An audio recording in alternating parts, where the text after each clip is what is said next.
cloud. There we go. How about that? Great. We good? Okay. Wonderful. So welcome everyone. This is our first distance unlearning hour of the semester.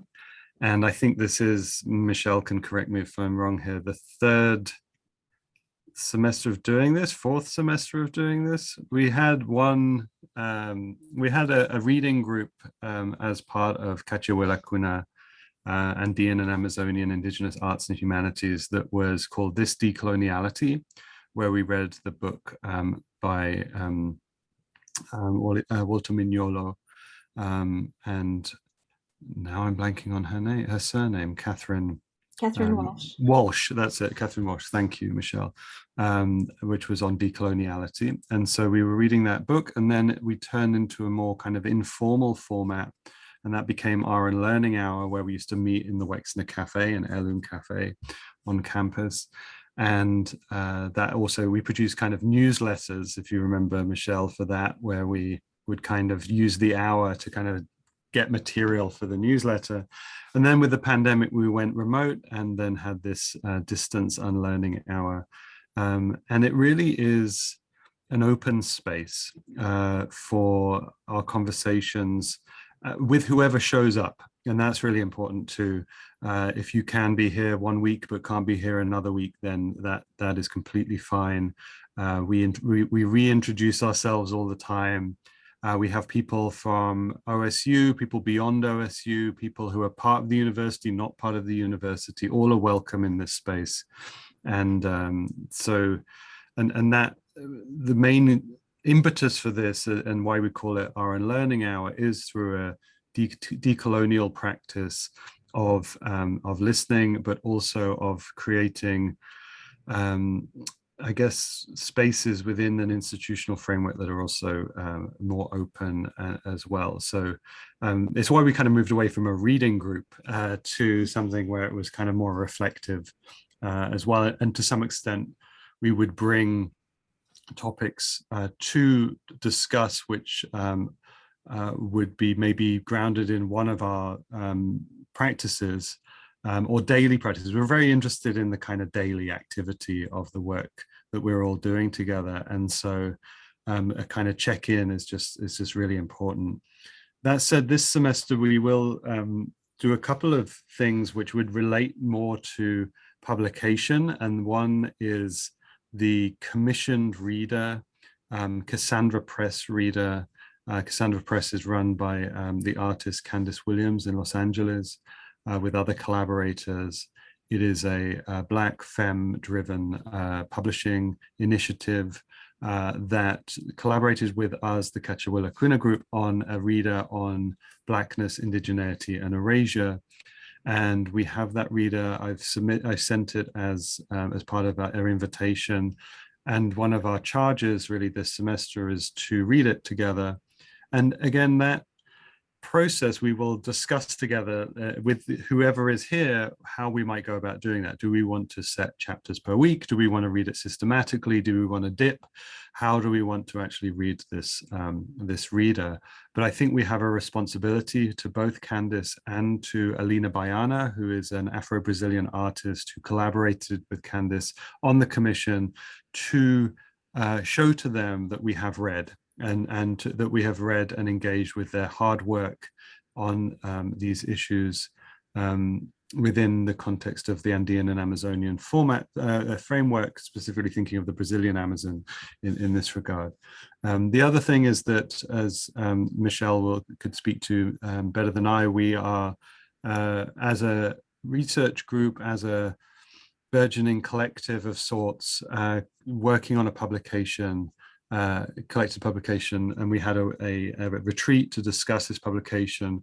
And so we will be taking some time to think together about what a Cachihuela Cuna publication could be.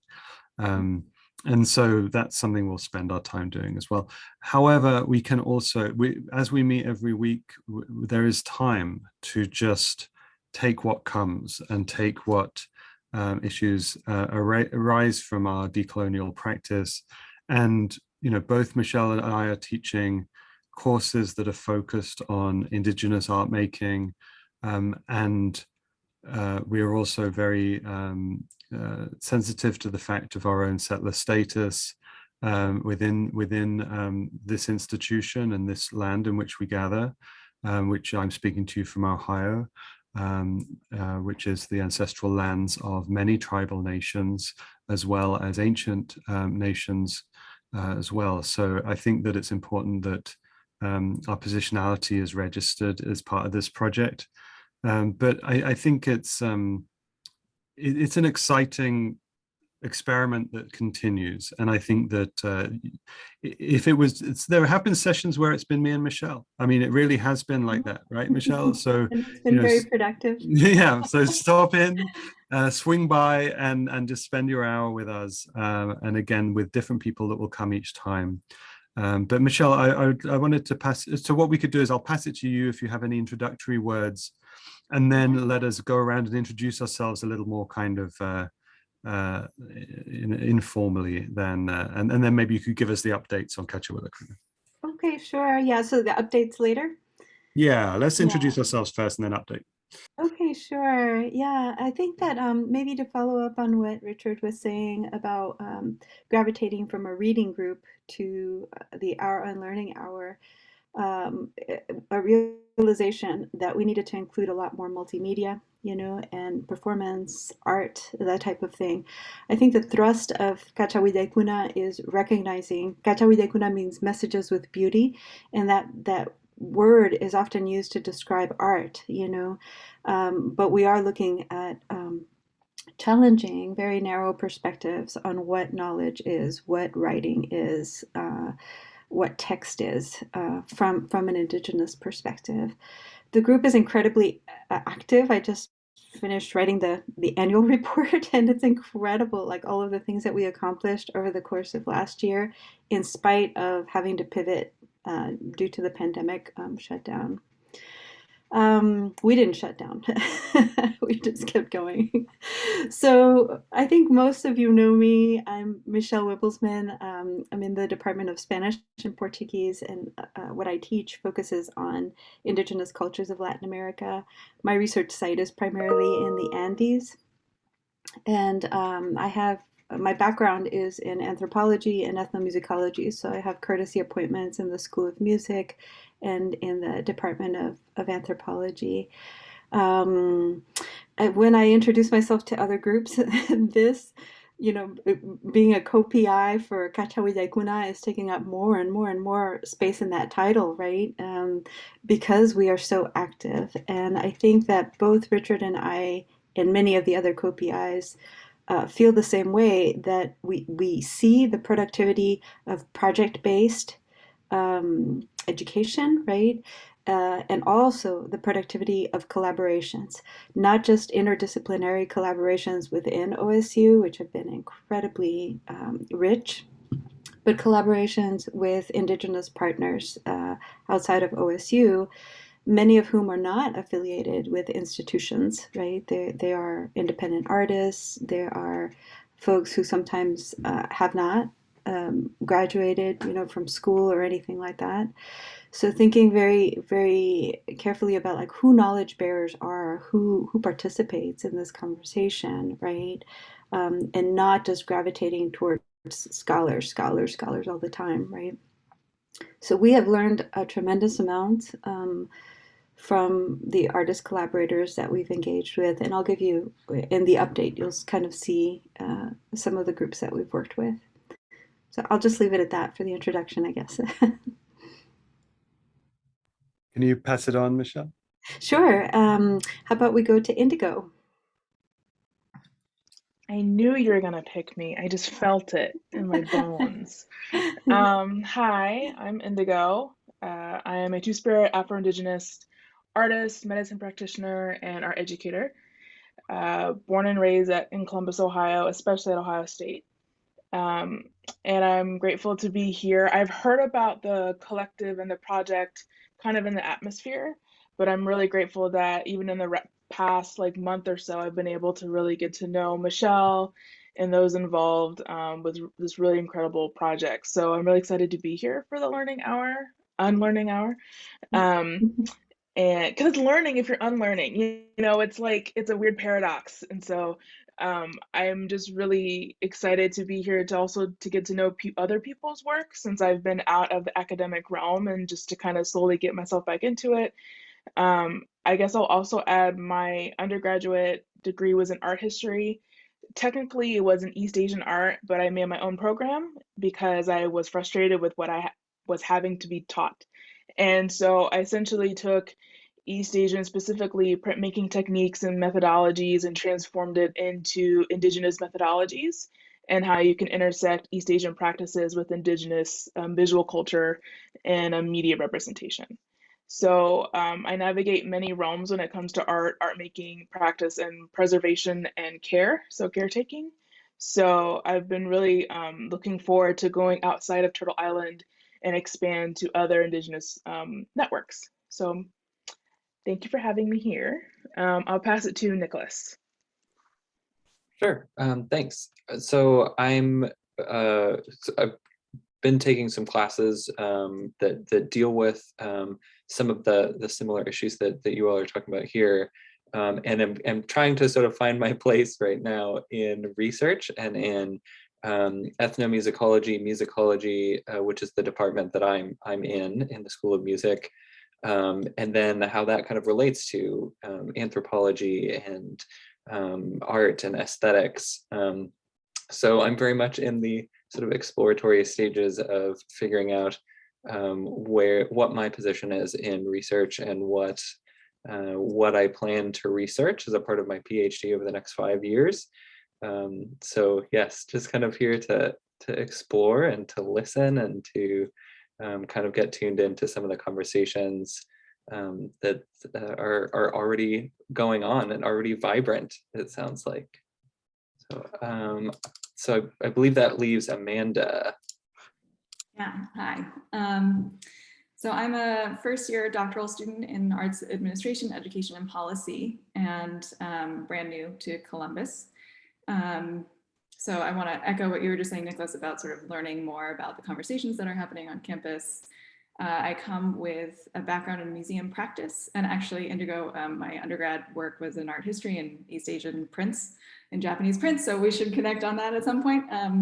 But yeah, I've just done some work in my master's program and in my professional life with Indigenous artists and collaborators, and am always thinking about what it means to do this work as a white person, as a settler, and looking for ways to unlearn. So I've participated in some kinds of communities like this in the past, and I'm looking forward to being a part of this here, and also promise that in future weeks I will get my act together and get to campus before this meeting so that I don't have to leave early.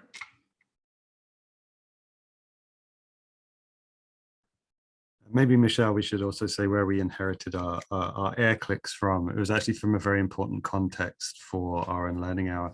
But before we do that, I should introduce myself. I'm Richard Fletcher, Associate Professor in the Department of Arts Administration, Education and Policy.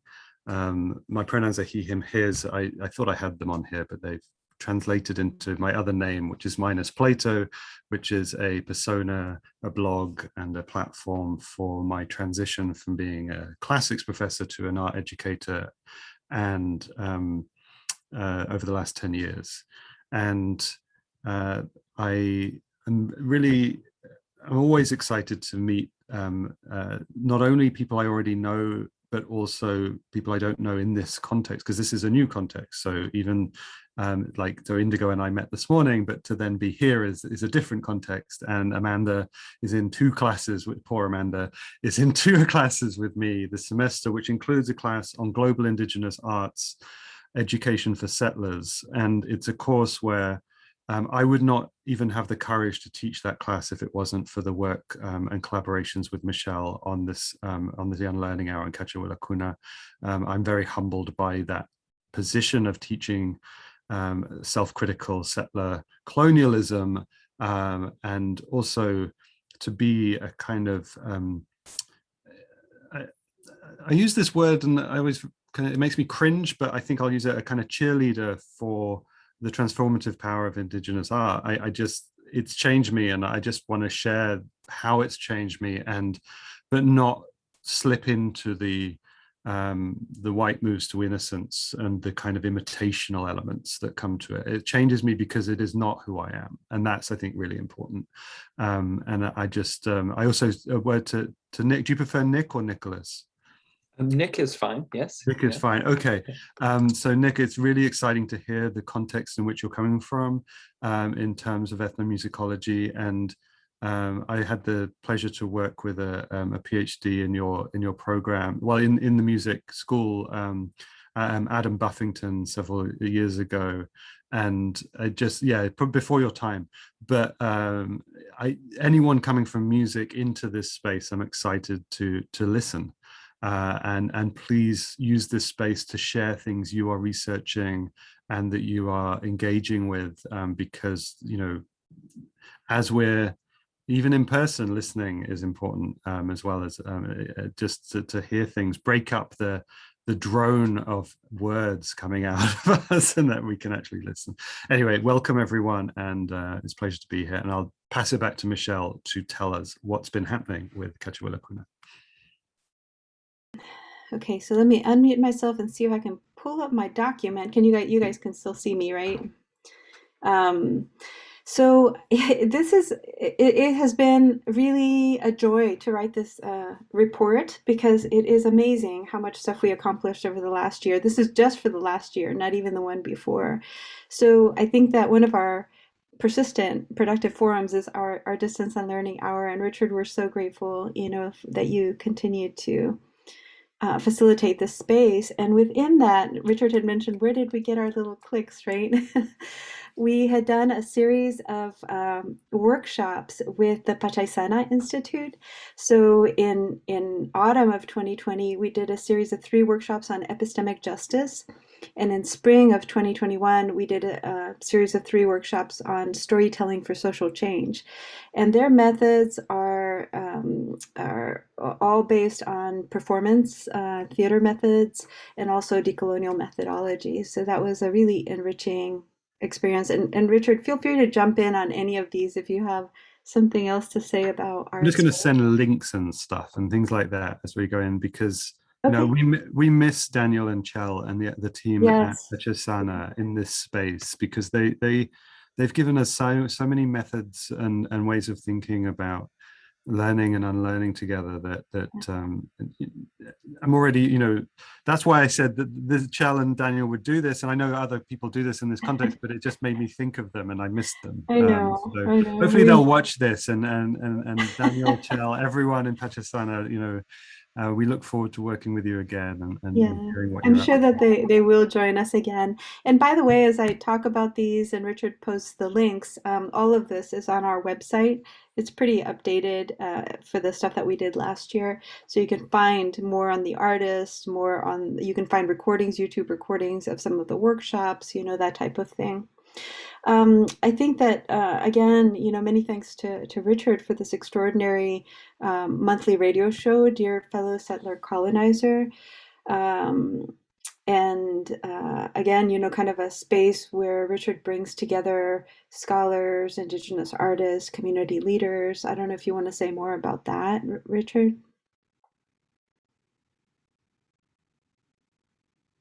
Hello? Sorry, I was muted, but I was just trying to cut and paste.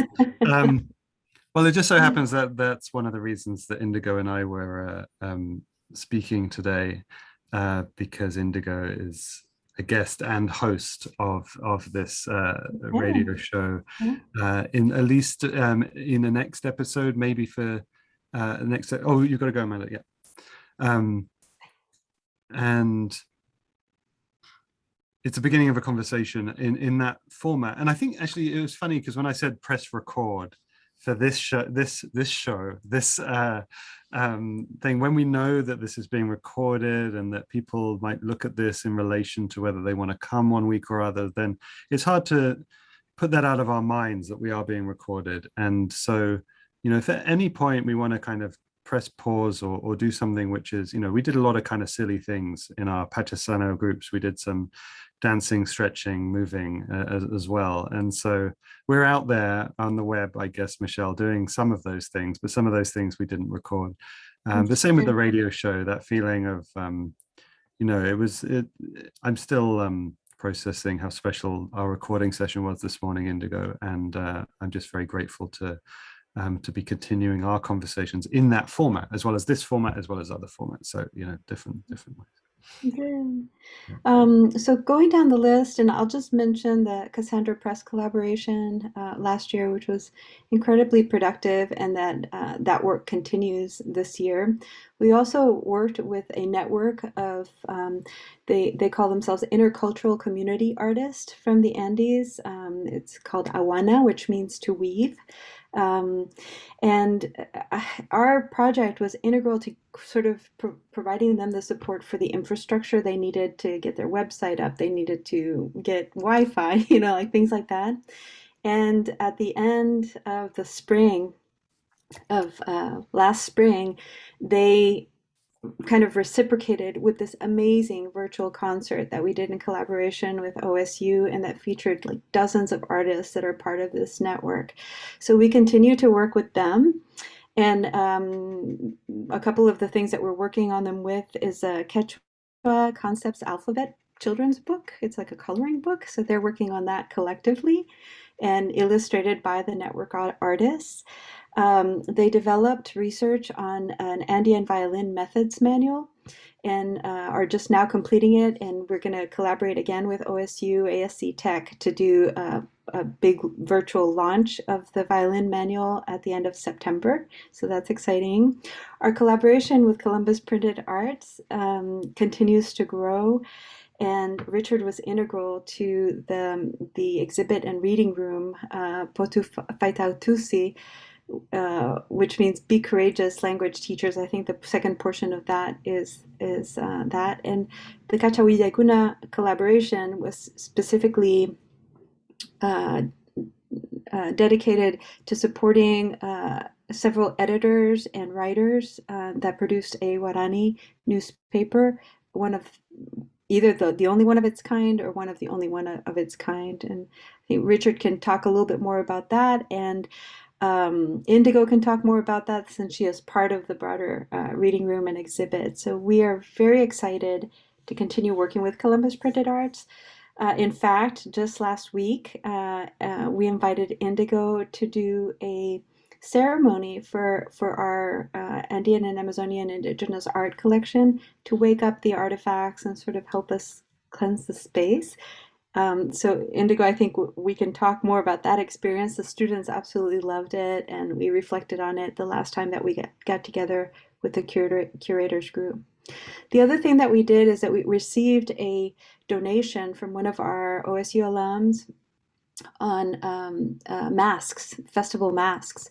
And with libraries, Pamela Espinosa de los Monteros, who's also co-PI on this group, we coordinated an exhibit. It was supposed to be a physical exhibit, and then it happened right during the shutdown. We partnered also with a public library in Cleveland that was going to do a sister exhibit, and all of that got put on hold. But libraries pivoted towards an amazing virtual exhibit, and again, you can find this on the website. We did a series of talks, with, in fact, Fernando Endara is a dancer from the Diabladas, right? Like these festivals that feature the devil masks, right? And Leonardo Carrizo from our journalism department, who has been doing work on Diablada dances and Diablada festivals for quite a while now. So we will continue working with them as we kind of come to the physical exhibit. There's talk of turning it into a traveling exhibit, which is very exciting, and a publication. The Andean and Amazonian Indigenous Art and Cultural Artifacts Collection is going to change its name because it is a mouthful. We have to keep some parts of it in the title, but we also problematize the name in terms of the references to collection, to art, to artifact, things like that. It kind of thinking through what exactly is this? How do we problematize our position as curators, quote unquote? We're changing the name of our curators also to be more appropriate. But that collection sort of continues to develop with the exhibits and displays, and I'm very excited to announce that on October 5th, we will have an open house with workshops, exhibit tours, pop-up displays, all kinds of things. So we hope that you can join us for that. I'll skip through a lot of other things that the Andean and Amazonian collection does, but I hope that you have a chance to come visit it with us. One of the really great things that happened in summer of 2021 was that Center for Latin American Studies supported a graduate assistant fellowship for a library legacies preservation project. And what they did was sort of find, feature references to Latin American indigenous languages, culture, and knowledge from the colonial period all the way through the 21st century, and sort of annotate, contextualize, unpack, some of the holdings that the library has. So this is really exciting because it's made an impact on how librarians can and will continue to engage with indigenous materials in the libraries. Another project that we sort of participated in was a Yachai Shimi children's book. So this is a children's storybook that is based on a storytelling tapestry that we acquired for the Andean Amazonian collection. And the exciting thing about that is that it put us in collaboration with a colleague at Roxbury College, which is a minority serving institution, and with UT Austin AIDA, which is an archive of indigenous languages. So that sort of continues. Richard mentioned our scholarly writing retreat, which was an intensive 4-day writing retreat, including all of the co-PIs of the Cachahuilla project, and I should mention them: Gisela Latorre, Pamela Espinosa de los Monteros, Eric Johnson, Alcira Dueñas, who am I missing? Richard. So Richard Fletcher, myself. We brought in Elvia Andia, our Quechua instructor. We brought in Alana Radlozur, who was our previous GA, very much focused on this type of work. And we also brought in, as central to this development of a collected volume, Sebastián Calfuqueo Aliste, who was our resident artist in 2019. Did I leave? Megan Hastings is also part of the co-PI group. She has transitioned to a different role, but still, sort of looped in. Did I miss anybody? I don't think so. Gosh, I hope not. Okay, I think I got everybody. Okay. We did conferences. So we did the Ilcla Conference, which is Indigenous Languages and Cultures of Latin America, and Cachahuilla participated with two panels and an individual paper. So one of the panels was called Pukia y Pampa, which was Cachahuilla Applied Methods Playground in Practice. And we invited Pachaysana and also the Awana network of artists to participate in that panel. And then the second panel was called Saint Sebastian, Tani Kalul Mongele Weichan Meo, which is My Body is Resisting. And it was a reflection on Sebastián Calfuqueo Aliste's artist residency. We had a ton of co-PIs that participated on that panel along with Sebastián. We have new course development. So really, it has been an absolutely productive year for us, with all of these projects. I think that one of the things I should highlight is that I'm particularly proud of, right, is, and that has become a signature of this group, is that one, we develop enduring collaborations and enduring relationships with our Indigenous counterparts and with our colleagues in general, right? And two, that we have managed to sort of bring events and projects full circle, right? So as we have the Pachaysana workshops, we involve them in the conference panels, and we will continue to work with them. For example, with Awana, we continue to work and try to support the initiatives that they have, and so they will reach out to us with an initiative, and we try to find ways that we can bring OSU resources to bear to support those events, right? Writing things up, so going from like an exhibit to a publication or to a traveling pop-up exhibit that shares beyond OSU. And then again with the writing retreat, a really challenging sort of concept that we'll try to unpack here, right? But thinking about interrupting linear text, interrupting, scholarly writing, and bringing in, that dialogue between text and image and different languages and different things like this. So it's a real challenge, not just to write, but also to find a publisher that will be willing to to produce this thing. So in any case, super, super exciting stuff, and we look forward to another very productive year as many of these projects continue to unfold, and that we have new initiatives as well.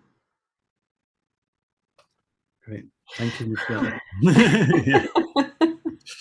Yeah, I'm exhausted just remembering all of these things. And, there's some nice kind of crossovers, overlaps with things. So, for example, that the Ilcla Conference, I remember my part of the presentation was streamed from Potu Faitautusi, so from the Columbus Printed Arts Center.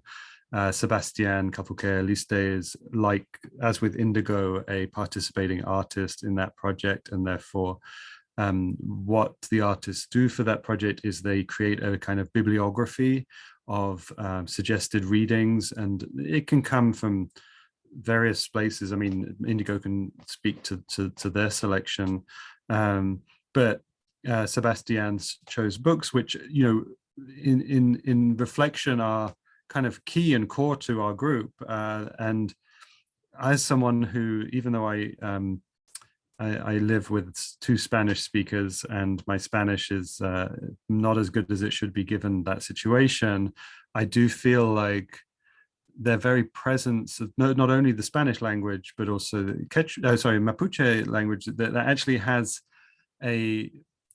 an important effect on visitors experiencing that space, to know that those books are connected with a language speaker and an artist that is thinking through the place of these books within their practice, just as the case with Indigo and with Leuli and with Sarah Biscara-Dilly, who's a Chumash artist, as well as Ray and Vera, who are Guarani newspaper editors, part of a community there. So it's a special, and I think that's one thing that Michelle has really helped foster in our group is, even though we have a specific regional focus, we are engaged with global indigenous arts in ways which at least have made the work that I do feel very at home in this place. And I always think of Cachahuilacuna, which is the Quechua phrase of the Pictures with Beauty, as a kind of, it'd be great. And this was actually a phrase kind of created in some sense by Elvira, who is our Quechua instructor at OSU. And, what would it mean for aesthetics, or what art is described to actually be, given an indigenous phraseology, and to kind of keep to that. And I think that's what's, we all know how to pronounce it now. Like the first few sessions, it didn't roll off the tongue, but now we are. Yeah, I have to say, we had concerns about bringing that. It has a glottal stop, so it's Cachahuilacuna, right? We had concerns about like whether it would take. And it's fascinating to see that now across the university, people will refer to the project by its Quechua name. And it has emboldened us to name other things, with indigenous languages, and sort of bring those languages more centrally, and not only in context of translation, right? But sometimes just untranslated, like sort of saying, now you meet us halfway, you make the effort to understand what this is. So that has been very exciting. And actually that question of meeting halfway, just given that in the email of invitation to this group, we talked about the Cassandra Press Reader, and maybe in our last few minutes or 20 minutes or so, we could talk a little bit about what kind of strategies we want to take in reading this reader together. One element of the reader, which I'm using in classes that I'm teaching right now, is that several of the chapter. So this is a reader, so it's a collection of already published texts, basically, but some of them have never been translated from indigenous languages from Brazil, and some are left in Portuguese. And so it's a document that needs mediation and conversation around it, and probably especially with Portuguese speakers as well. And it's a starting point for our conversations in many ways. And one thing I did want to, let me share my screen just to show you the beginning, because I think that it's an important, I think I need to, I don't know, I'm not the host to share my screen. Could you give me access, Michelle? Which is really ironic because I set up these meetings, so I don't know why I'm not able to do anything, which is very confusing to me. Ah, yeah, got it. Thank you. So the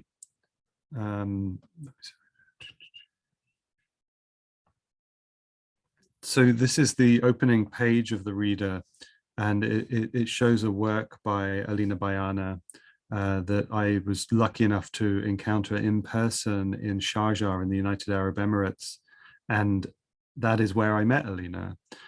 So this is kind of the origin of this reader, is this moment. And I remember Michelle talking to Alina about Cachawila Kuna then at that site back in 2019, early 2019. And actually that was the same place that I met Leulia Shragi, who is the guest librarian and contributing artist to Spotify Tautusi. So this exhibition, two amazing projects that are happening in Columbus, Ohio now are thanks to meeting not just with the artwork, but with the artists themselves. And I think that's why we're sitting here. So just the table of contents lists us to certain articles that are, I would say there's a kind of mix here of really core theoretical texts. The work of Sylvia Winter, This No Humans Involved, is such an important text to read at a university institution. It was written after the 1992 Rodney King violence by the LAPD and the ensuing uprising after that moment. And it is written by a Black colleague to her mainly white colleagues saying, what do we do? And how the kind of rationalization of the subject position has often been established as white. And what do we do in that? So that letter is, I've taught it in the theoretical class before, but it just happened that Candice and Alina chose that text. And so it's actually a kind of a text that I can have latched onto before, and therefore so excited that it exists there as well. So we have those texts as well as Denise Ferreira da Silva.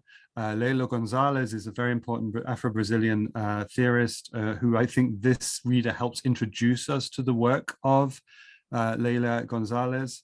If you read the Ribeiro article on Brazilian Black feminism, she tells the anecdote of Angela Davis being in Brazil and being asked about, like, why have you invited me here when you've got Leila Gonzalez?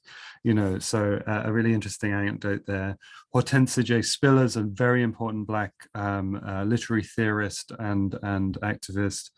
And then I would also add at the end there, Dylan Rodriguez, another really key theoretician about genocide and settler colonialism, along racial discussions as well.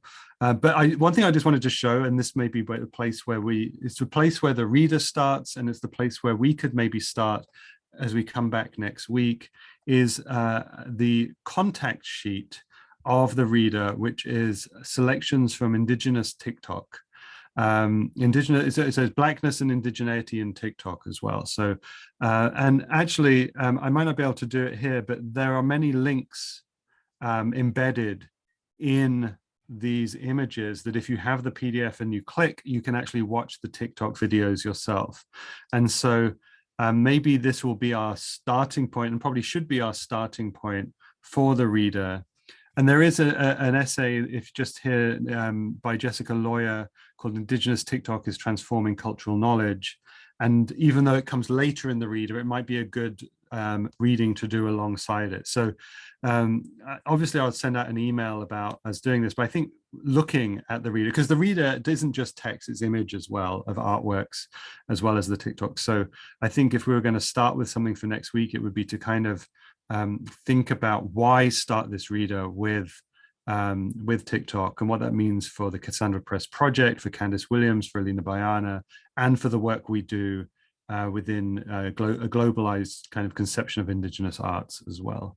I don't know if Nick or Indigo has like, just an immediate response to like, this reader as TikTok as a way in. I don't know if either of you partake of that medium or if you have any perspective on it. I personally do not, although I did download it when I heard that Trump was going to get rid of it, just to have it, just to spite the, that guy. But I have not created them myself. Michelle, TikTok yourself? No? No. So my experience with TikTok, is that what you're asking about? Yeah. Well, so my kids introduced me to TikTok this summer. And oh, okay. This is exciting. Okay, here we go. They were staying up pretty late in the summertime, and at some point I was up at 2 o'clock in the morning, and I came down to them. I said, "How do I stop? I can't stop." And they said, "Mom, you just gotta delete the app is the only way." So I'm coming into that world, and it's very interesting, also in terms of how it kind of changes my attention span. So for example, going from a TikTok video then to a YouTube video, I felt like I have less patience now for a long YouTube video.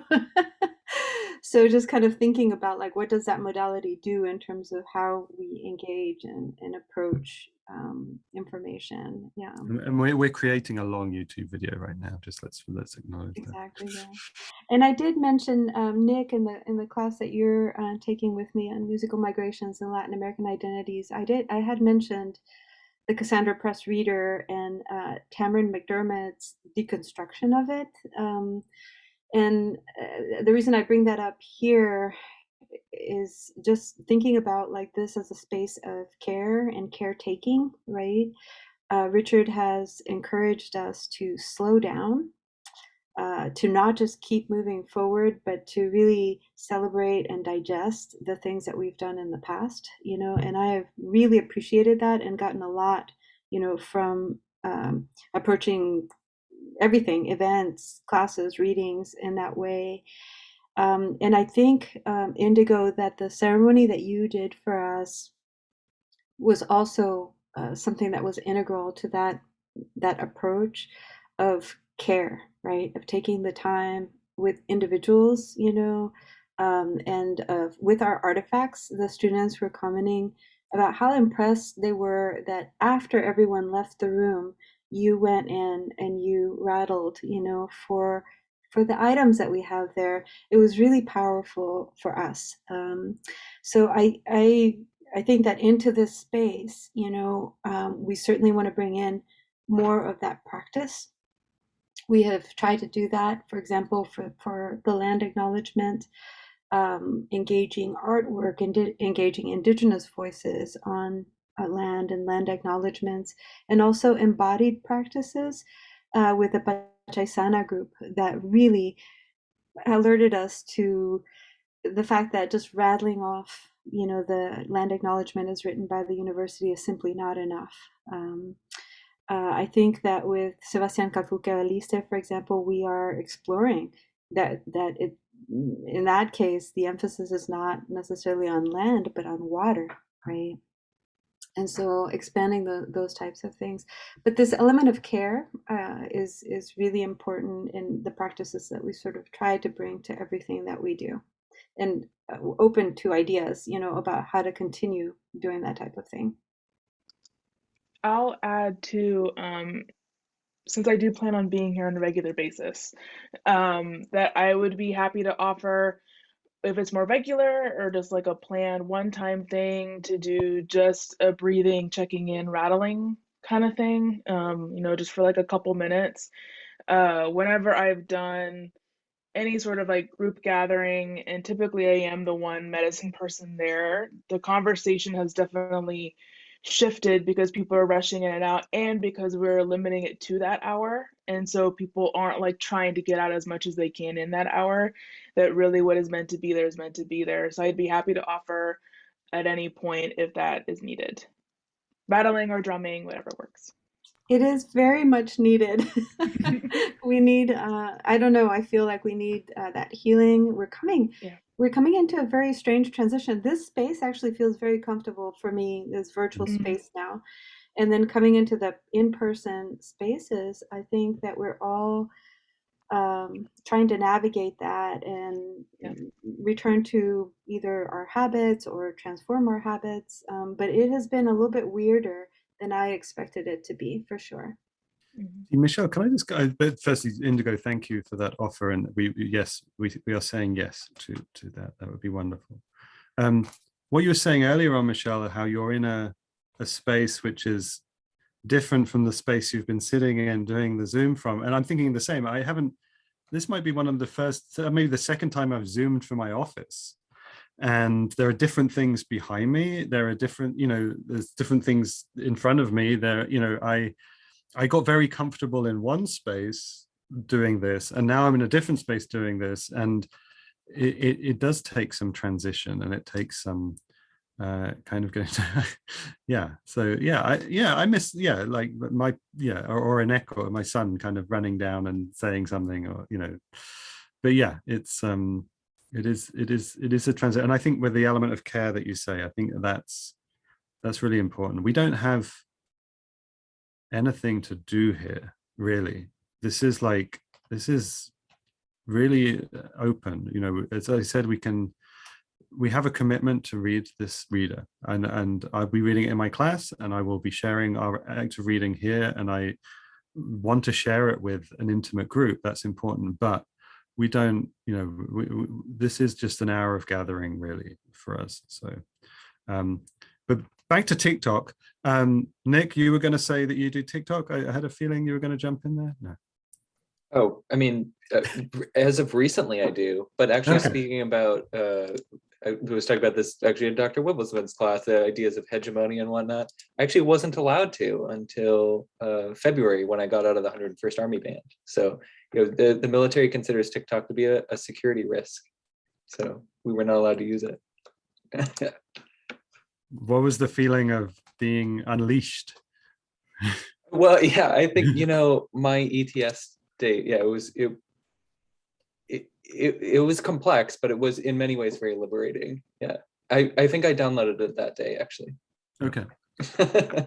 I think the other thing, again, someone that's only not a creator but a viewer of this this medium, the use of music seems very new, like to have a certain, because as far as I understand it, and those of you who use it can tell, you have to kind of choose the song that will be the background to whatever you're doing, right? And that kind of dictates the way that you'll enact certain movements. Sorry, again, I'm sounding like an old man here, but anyway, that's fine. But I am, well, actually I get older on Tuesday, so yeah. Oh, it's your birthday. Yeah, but so like, I guess it's a bit like, so Instagram is driven by the image so much, then how does how music must really drive TikTok in a way that we haven't seen in other platforms. Yeah, and performance. And performance, yeah. I think that's sort of reflective of more intentional creation of what some of us might call soundscapes. But I think a lot of us refer to as vibing. Like you create a vibe in order to sort of exist in a different state of mind. And I think TikTok really sort of helps to codify that. I think that's fascinating. there is some guilt though also, right? I mean, maybe I'm just as a newcomer. There is guilt, I think, in these types of forums, just in terms of like watching things one after the other, at the speed at which we consume them, right? And the contrasts that they somehow the contrasts are very interesting because I just watch random, you know, and you never know what's going to come up, you know.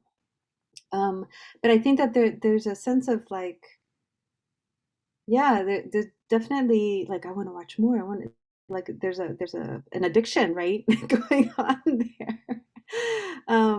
So I don't know, you know, but this idea of like consumption sort of comes into play as well. Hmm. Yeah, and access too, and I think that comes with an element of trespass at times. Yeah, I agree with that.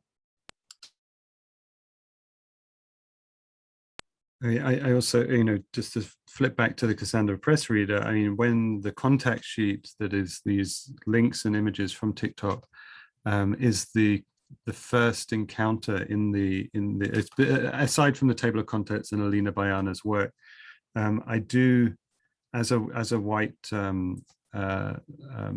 spectator in this situation, knowing that Cassandra Press is they've got readers on the white savior complex, they've got readers on Faces of the Colonizer, on fetishism that it focuses on whiteness too. I know that kind of curating of Black and Indigenous TikTok producers at that moment and questions of agency there is very important, but also like it puts me in a place where those questions of moving from one to the other, jumping from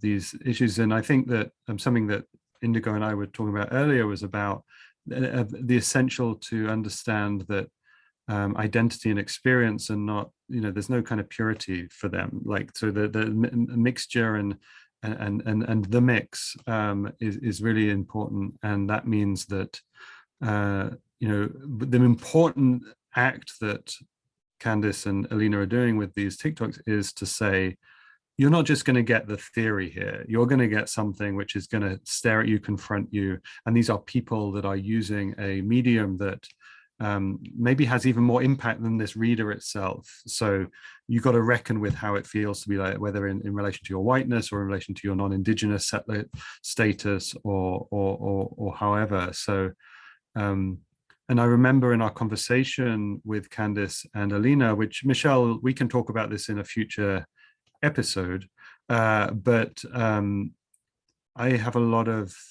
questions for us in our project that stemmed from that conversation.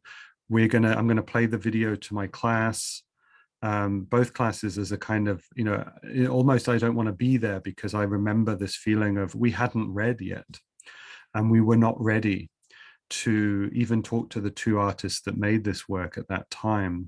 But we did focus on the TikTok. We were like, wow, this is great. This is a way in. This is really exciting.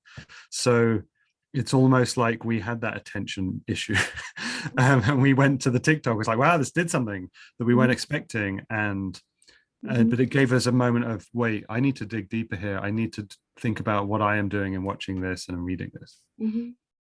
And maybe on that point, there is a sense of connectedness, right, and familiarity with TikTok. So for me, what it makes me think about is that often we try to find connections along the lines of content, but maybe medium is actually the bridge, right? Kind of a space that we have this sort of global connection. The other aspect of it is just the familiarity. So both with the format, right?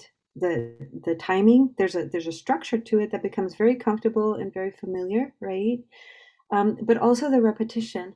So people generally don't post just one, right? Like they have like several, and they'll appear like in my random viewings, right?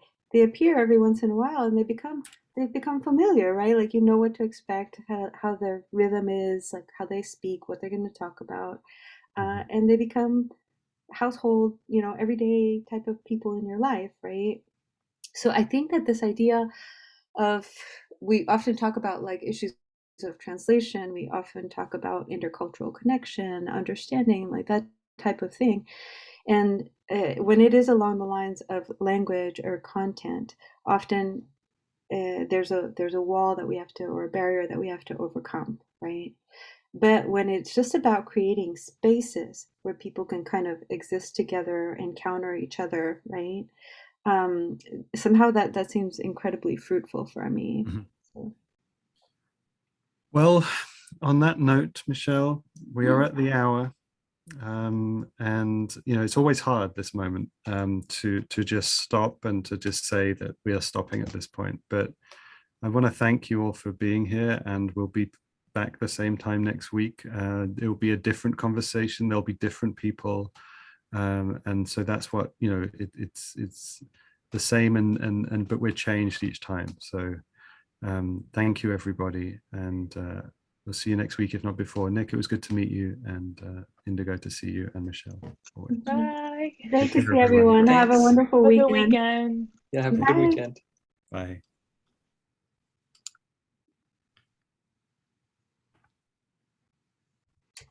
Richard, I'm going to stop recording here.